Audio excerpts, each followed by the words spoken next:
So, in this video, I want to talk about why you don't exist and why that's actually the best thing for you to explore. And if you do explore it, you're going to have some type of breakdown. You're going to have some type of panic attack, some type of hospital visit or something because it's traumatic for your ego basically to dive into this. But doing it, knowing that you don't exist in the sense that you think you do, is literally the most practical thing you can do for your life to better it. So let's let's get into it. Okay, so we have to look at this logically, right? Because right now you're in your mind. You're living through this veil that you've created for yourself. And I say that because it's a choice, because we make this choice, even though it's an unconscious choice, to basically look in the mirror and think we are this person that we see. And that comes from a long, long history of being told we are somebody by everybody, right? So there's no problem here fundamentally, other than the fact that we believe this to be true. Because we're not going to say, look, I'll talk about myself here. Chris has a history. I have a narrative. I have a childhood. I have teenage years. I have goals. I have aspirations. I have dreams. I have things I'm scared of. All those things are there. But the problem is when I believe those things to be fundamentally who I am here. And the key, the key is knowing and remembering that this is really just a narrative. This is just a story inside my head. This is just an appearance. And the only way that we can actually start to see this or investigate this is we have to get still. We have to get into the subtleties of experience. We have to have the space to observe this. And that means getting quiet. That means getting quiet. There's no other real way around it because the world is distracting you all the time. It's constantly looking for your attention. So if you want to really understand that you are an appearance, that all your thoughts, all your feelings, all the things that you see, even the phenomena around you, all of this is veiled through and projected through what you believe yourself to be. It really, truly is an identity problem. And why would you do this though? Why would you actually ever volunteer yourself for this? Well, most of the time you don't. You don't volunteer yourself. Most of the time this happens by grace. However, if we've had a little seed planted and there's a curiosity there, we can do what we can to help further along this process. Because realistically, your problems, if you really do this investigation, your problems, most of them are not problems at all. They're purely your mind creating issues, right? Whether it's in the relationships you have, whether it's the place you live, whether it's the job you have, whether it's the obligations you feel you have, it all comes through this subconscious understanding of what you perceive yourself to be, and then because of that, what you perceive reality to be. Because you are creating reality through the projection of your understanding of who you are. Now, it doesn't mean that this reality isn't also going on around us. There's energy moving around us, flowing around us all the time. That's what this place is. We're living in energy, but we're putting a veil over top of that energy. We're creating this description of reality over top of it. And we can talk about this all day long, but it doesn't change the fact that it's happening for us. So understanding the theory is a good start. It's a good start. We have to understand that that's what's happening here, but then the big question comes up, okay, well, what to do about it? Like what can I possibly do about this seeming conundrum that I'm in, right? It is a seeming conundrum. There's no actual conundrum here. It's a rabbit hole, and nobody can do it for you but you. And so here we are just talking about it a little bit more so you can sort of remind yourself that this is what's going on here. Now, the practical part of this is knowing deeply that you are responsible and accountable for what you've created here, what you are describing to yourself. And most of these things were given to you by others, and it's not their fault, but things were implanted in you. And it's your responsibility to look through those and figure that out, because no one can do, no one's going to do it for you, right? And if you feel yourself not in these states that you'd prefer to be in, like more appreciation and joy and happiness, and connection and union and all these good qualities that you get sometimes, but you don't get enough. The reason why we don't get those is because we're putting something in between us and them. Now, like if you want to be at peace, you have to look for the things that take you out of that peace. That's the thing, because you are at peace naturally. When you can be there and stay there, which you can, it doesn't mean that you're always going to be at peace. This world is not meant to be always this kind of perfection. It doesn't work like that. We're not here to try to pretend that that's what this place is. This is a learning environment. This is an evolution environment. So it's going to come with stress and tension. However, most of that stress and tension we're putting on is completely self-inflicted. And if you don't see this, if I don't see this, if we forget this, then we're going to be hitting our head against the wall, and we're going to be creating more problems than there need to be for us, and we're going to slow down our process, and we're going to inhibit our growth, and we're going to cause a lot of issues for ourselves and others. That is just the reality of it. And like if anybody doesn't see this, because they just haven't looked deeply enough. I mean, there's deeper levels that I'm going into that I'm going to learn deeper, but you get to a certain point where you realize, oh wow, like I'm doing this, I'm doing all of this, and like what can I do about that?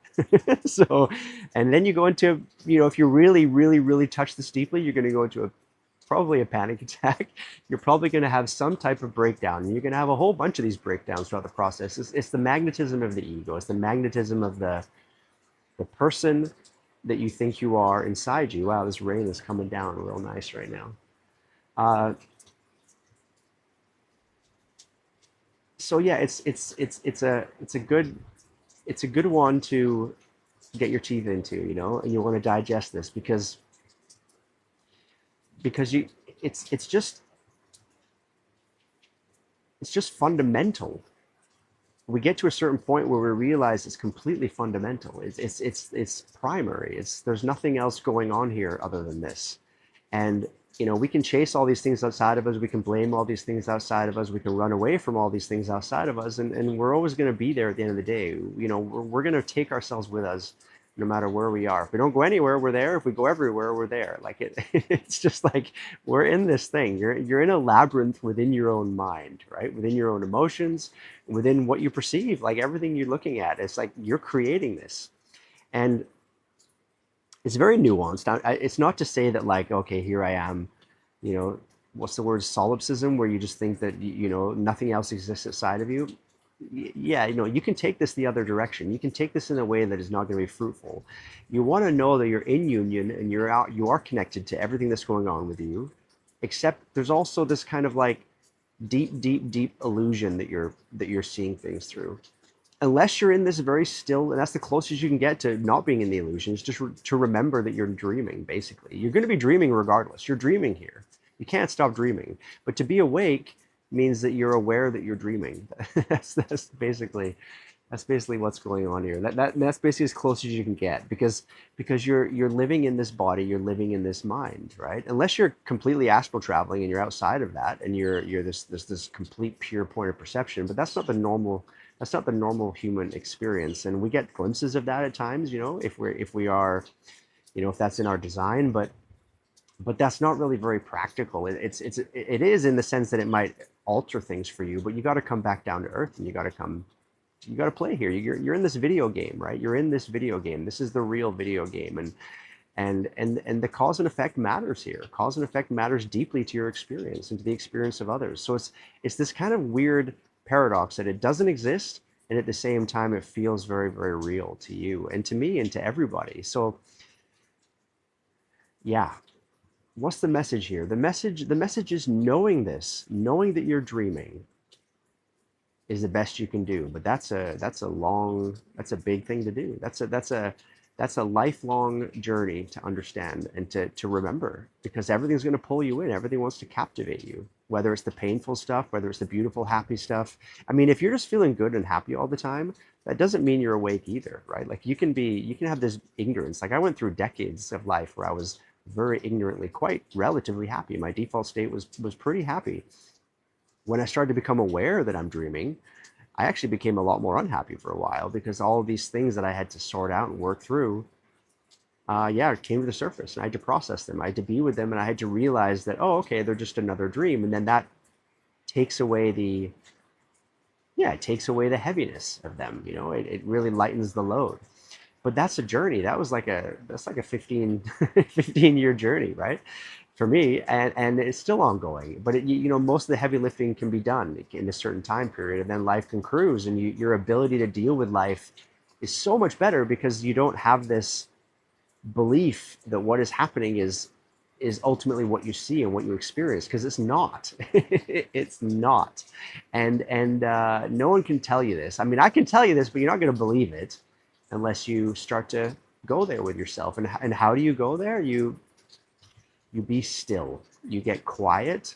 You know that stillness becomes juicy. It becomes enjoyable. It becomes delicious. And then from that place, clarity just comes. Being just nurtures itself. And that nurturing of that being inside you, this point of perception that you are, becomes more and more actually what you are. This is the identity switch. The switch is away from the person and into the beingness, being the beingness that you are, that is universal, that is cosmic, that is collective, that is not individual. However, you're playing it out through your individual. So like I feel silly even talking about the theory, because the theory is like, it's like unless you get in the kitchen and you make those muffins, just reading the recipe book ain't going to do it for you, right? You got to get in there. You got to get in life. Life is your kitchen, and you got to get out there. You got to cook, and you got to figure out what it is that you're experiencing, and you got to look deeper. You got to notice deeper.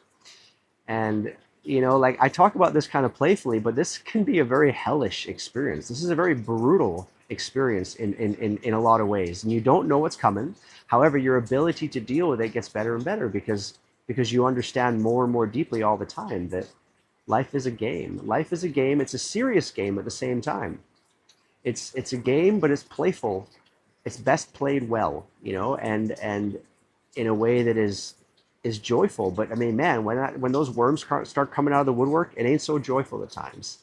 And believe me, I've been there. I've been through my own versions of hell many times. And I look at them now and I'm like, oh yeah, right.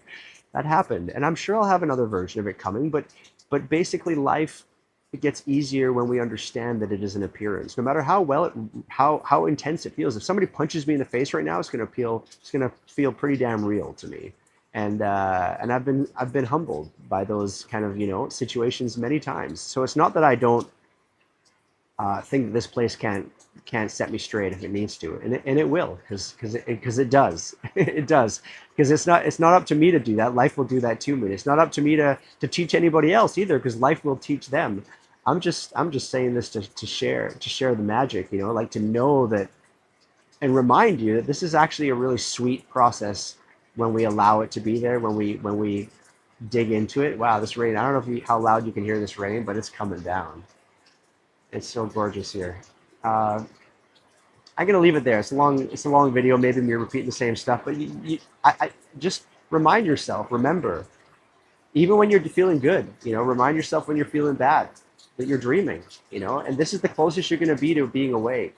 And this is like standing at the gates of heaven. But you can't walk through. God brings you through, but you can wait there at the gates.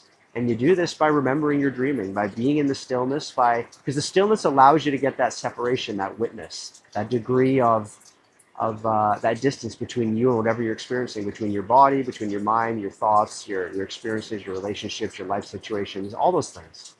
It's gonna bring a little bit of witness vibe to that, So yeah, give it to yourself, honestly, just do it. Just do it and remind yourself. Do it whatever you're doing. Doesn't matter what you're doing. You can do it anytime. This is the evolution that you're in, that we're all in. Yeah.